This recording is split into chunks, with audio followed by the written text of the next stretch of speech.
And joining me to talk about the nominees dropped by CAF is a sports editor, of course, of the Opera News NG, that's Nigeria. Editor Obadino joins us this morning. Good morning to you. Welcome to Inigame. Good morning, Favor. It's a pleasure to be on your show. All right. The moment we've all been waiting for, which is, of course, the final shortlist.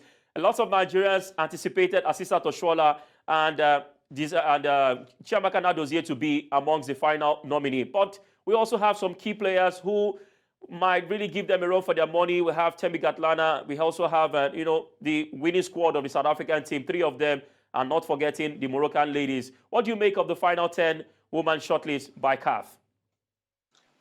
It's a bit controversial, though, if you ask me. The main crops of people you expect to be on that list are there, but I felt if you are going to narrow it down to 10 and not the 5 before the award properly, then there are some names that should have been there. And I'm speaking of the likes of Tabitha Chiamaka, the Malawian striker. She has dominated in China and she's dominated in Italy at some point. So basically, you would expect that somebody with that level of performance. But I also understand that awards such as this are popularity contests. So sometimes if you are playing a league that is low in publicity, you might not get the due recognition that you deserve. And I also expect for all the things that Rasheedat Ajibade has done, both for the Super Falcons team and of course for the Atletico Madrid feminine team, she should have a stake if you are narrowing down to 10. But overall, it's not a bad list. You know, Chiamaka Nadozie has been huge for our club. And we also saw at the World Cup saving a penalty. Assistant is an ever present. And of course, they gave chances to some of the players playing in the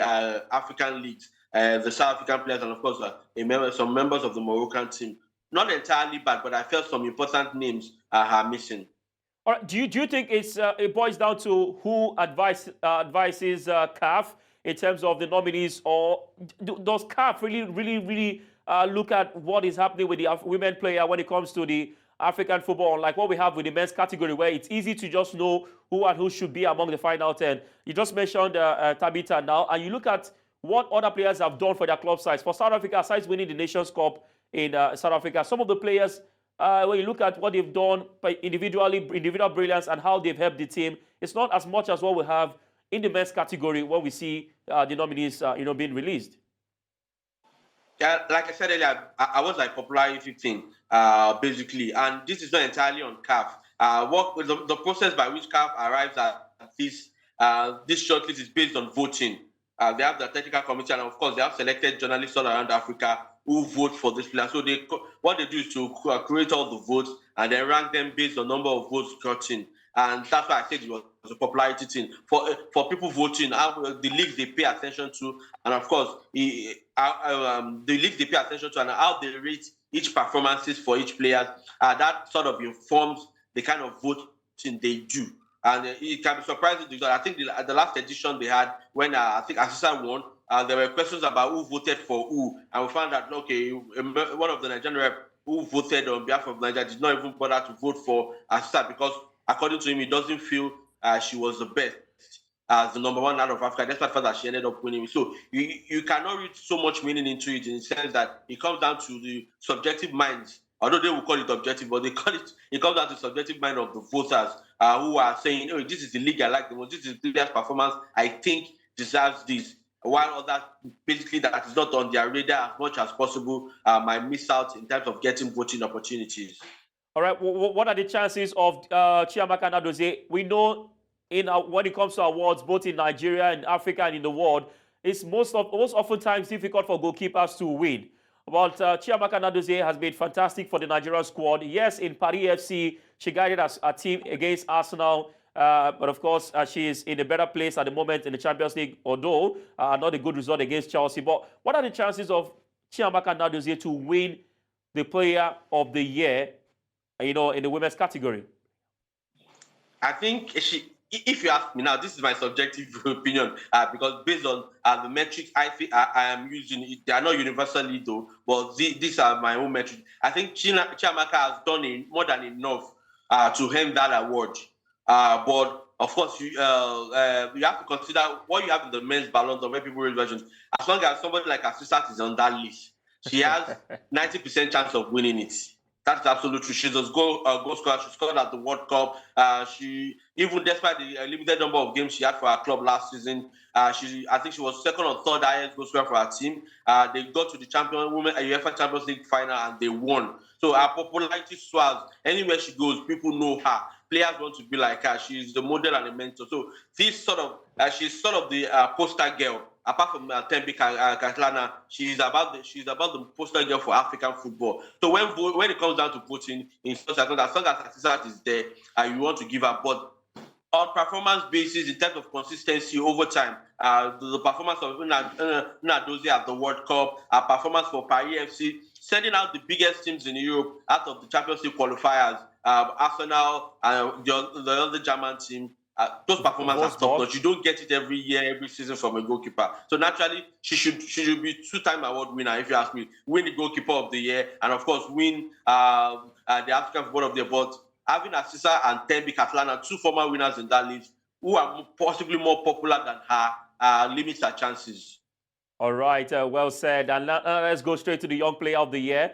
We have Ajakaye on that list, and we also have Comfort Yeboah for the Young Women Player of the Year. This, interestingly, Comfort Yeboah of Ghana, and Yesrine Elshad, Deborah Abiodun, who of course moved to Rivers Angels to the US and was part of the World Cup squad, Esther Ajakaye, and not forgetting Shabulele Shamache in that team. I mean, strong list. You want to say, editor? I agree with strong list, but I think this is about the easiest. It should be a straight fight between Esther Ajakaye and, of course, Comfort Yeboah, with Deborah having a shouting chance. And Deborah's chance is coming on the backdrop of her performance at the World Cup. She only played one game. But sometimes in football, one game is enough for you to be popular and to be respected and to be sought after, which was why she made it to the American University League football system after that World Cup, snatched up by Pittsburgh for her performance. But what Ajakaye did at the Under-17 World Cup, she led the qualifiers in massive numbers for the Under-17 Women's World Cup in Africa. And then eventually at the World Cup, she scored about, I think, 3 goals, leading the Falconets basically to the third place. That's about the first the World Championship title for a women's team in Africa. If I stand corrected on that. So what she did was magical. She was a leader striker, provide assists, run herself ragged at the World Cup, and of course crowned it with top performance at the championship. But Yeboah is a late, sort of a late chance into this lineup because of her performance for Apen Dakwa, Ghanaian club, and the qualifiers for the African Women's Champions League, and eventually when they got into the last 4 of the African CAF Women's Champions League that held in Cote d'Ivoire recently. So our performance is more recent, although they did not win the championship. But it should be naturally a straight fight and an easy one for Ajakaye.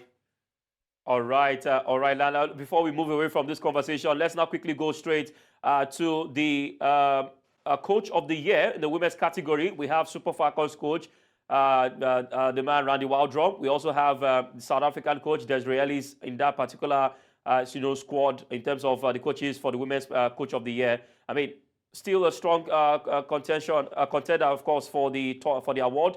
Which of them do you think would get this particular one? Randy Waldrum, Desiree Ellis, Jerry Shabalala of Mamelodi Sundown Ladies, Reynard Pedros, the former coach of Morocco Women, and Medley Kwachuri in that particular one. Which of them stands the chance of winning this particular award? Wow, this is about the toughest, if you ask me. I'm going to be honest with you. It's very tough because what Jerry Shabalala has done with the Mamelodi Sundowns women's team, dominating Africa at club level, stainless performances, winning the African Women's Champions League 2 or 3 times by now, tells you that this is a coach who knows his sort. Despite all the challenges coming from the Moroccan team, the asphalts of this world, he has been steep, he has been steady. But you cannot take it away from Pedro's Pedro's the Moroccan national team goalkeeper also. What he did in the space of in about 2 to 3 years with the Moroccan women's national team, he got them to the final, their very first final of the AFCON. CAF African Women Cup of Nations. He got them to the World Cup, and they did not just attend, like just merely participating. They won a match at the World Cup, moving on to the next level. It's such a powerful performance. But also, you have to pick out Randy. Despite his poor performance at the AFCON, I'll say that he stepped up at the World Cup. But if we have to look at it, this should be the toughest, because also the South African Women's National Team, Desiree Ellis, she has been massive. She has been knocking on the door for a while. Now she's an African champion with South Africa beating the Nigerian dominance, cutting it down. And now she also went to the World Cup where she moved to the next round before they eventually lost that, dropping good performances. So this is about the hardest because almost every coach on that list deserves their performances. About 4 of them, you could pick any one of them and they will be right on the money. All right, well said, Editor. But, we can only wait on the 11th of December to decide or to see who picks each of these awards in different categories. But, of course, we'll wait to see what happens. But we are rooting for Nigeria representatives on the list, the likes of Asisat, Chiamaka Nadozie. We just want to see Nigeria come out to the podium and grab this award.